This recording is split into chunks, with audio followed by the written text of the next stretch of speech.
Istilah nasionalisme berasal dari perkataan nation iaitu bangsa.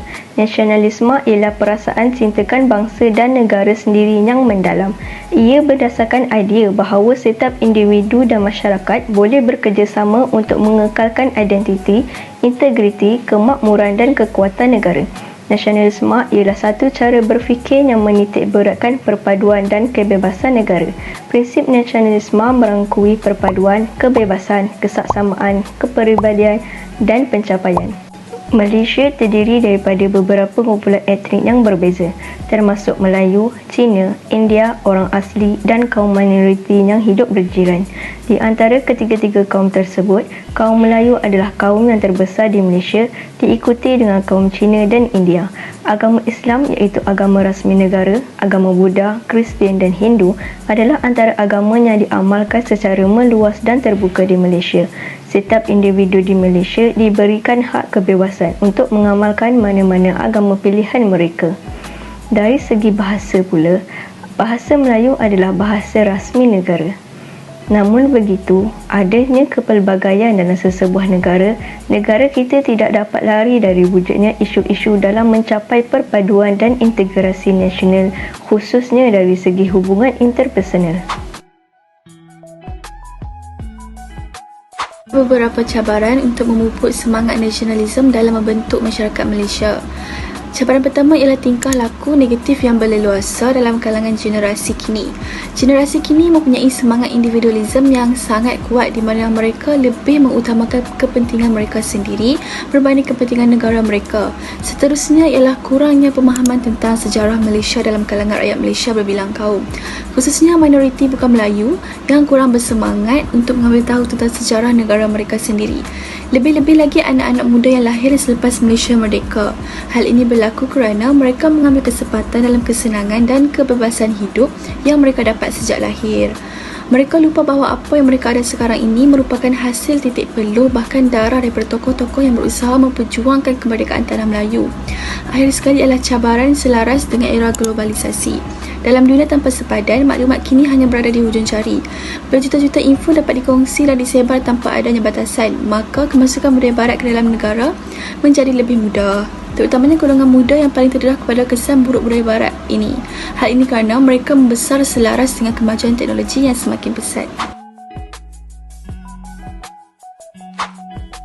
Antara salah satu kesan kelunturan semangat nasionalisme ialah kewujudan masalah perpaduan. Seperti yang kita tahu, Malaysia merupakan negara yang terdiri daripada pelbagai kaum, terutamanya kaum Melayu, Cina dan India. Jadi, ianya akan menjadi cabaran bagi pemimpin negara untuk mewujudkan keharmonian antara satu sama lain.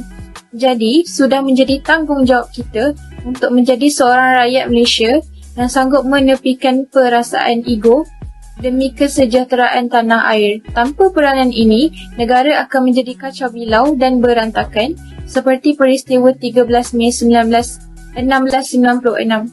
Ekonomi, politik dan sosial negara Malaysia terjejas teruk akibat kejadian ini.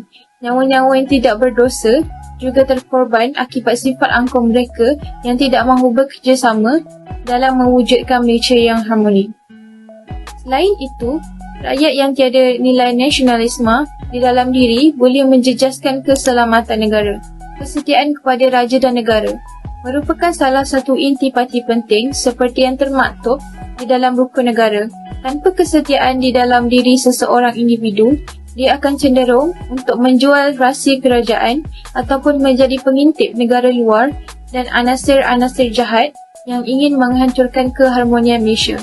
Mereka akan menggunakan rahsia kerajaan sebagai alat untuk memenuhi kemahuan mereka. Jadi, nilai-nilai patriotisme perlulah terbit di dalam diri rakyat demi memastikan keselamatan negara terus terjamin. Akhir sekali, boleh menjatuhkan imej negara. Bagaimana? Rakyat yang tiada rasa cinta akan negara akan cenderung untuk melakukan kelakuan negatif yang menghina negara. Individu-individu ini tidak mempunyai rasa malu maupun rasa bersalah. Bahkan mereka dengan bangganya melakukan kelakuan negatif seperti menghina jalur gemilang secara terang-terangan. Jalur gemilang merupakan salah satu identiti negara yang wajar dihormati oleh setiap golongan. Ianya melambangkan perpaduan negara tanpa mengira agama dan bangsa. Jadi, insiden ini akan menjatuhkan imej negara jika ianya dipertontonkan oleh warga asing. Negara Malaysia yang sewajarnya berdiri sama tinggi, duduk sama rendah dengan negara berdaya saing yang lain akan dipandang enteng oleh mereka.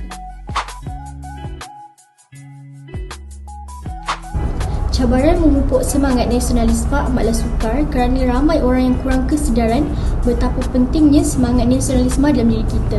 Hal sebegini tidak boleh dibiarkan begitu sahaja kerana kesannya amat buruk kepada keamanan dan kemajuan negara. Oleh itu, kita memerlukan cadangan dan cara penyelesaian agar kita dapat memupuk semangat nasionalisme.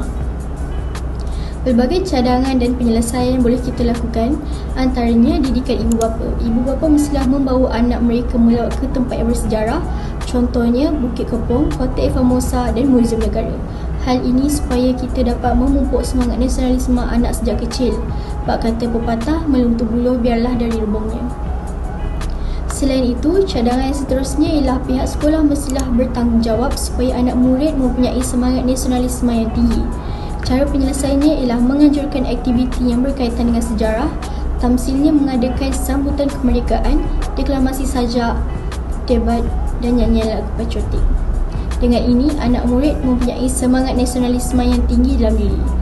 Di samping itu, cadangan yang ketiga ialah pihak media massa seperti stesen televisyen dapat menyiarkan rancangan dan filem yang boleh menyemai semangat nasionalisme di kalangan rakyat Malaysia.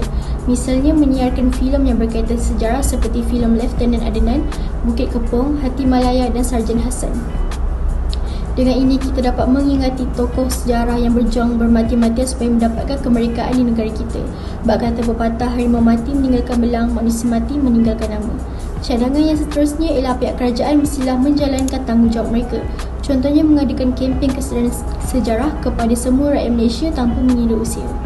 Kerajaan juga boleh memberikan hadiah kepada sesiapa sahaja yang menghadiri kempen tersebut supaya mereka hadir dan tertarik dengan hadiah yang dijanjikan. Konklusinya, pelbagai cadangan dan cara penyelesaian yang boleh kita lakukan supaya semangat nasionalisme kekal di hati kita. Kesemua cadangan dan cara penyelesaian ini haruslah dilakukan bersungguh-sungguh sehingga membuahkan hasil. Bak kata pepatah, jika tidak dipecahkan ruyung, mandikan dapat sagunya. Natijahnya, semua pihak mestilah bertanggungjawab menaikkan semangat nasionalisme dalam diri. Secara kesimpulannya, semangat nasionalisme amatlah penting dalam sesebuah masyarakat bagi mewujudkan keadaan masyarakat yang aman dan harmoni. Isu-isu permasalahan dalam kalangan masyarakat haruslah diselesaikan dengan cara yang bijak dan tidak memberi kesan negatif kepada mana-mana pihak. Oleh itu, pemimpin juga mestilah memainkan peranan penting untuk menyelesaikan isu-isu yang timbul dalam kalangan masyarakat. Hal ini akan memupuk nilai semangat nasionalisme lebih mendalam dalam kalangan masyarakat.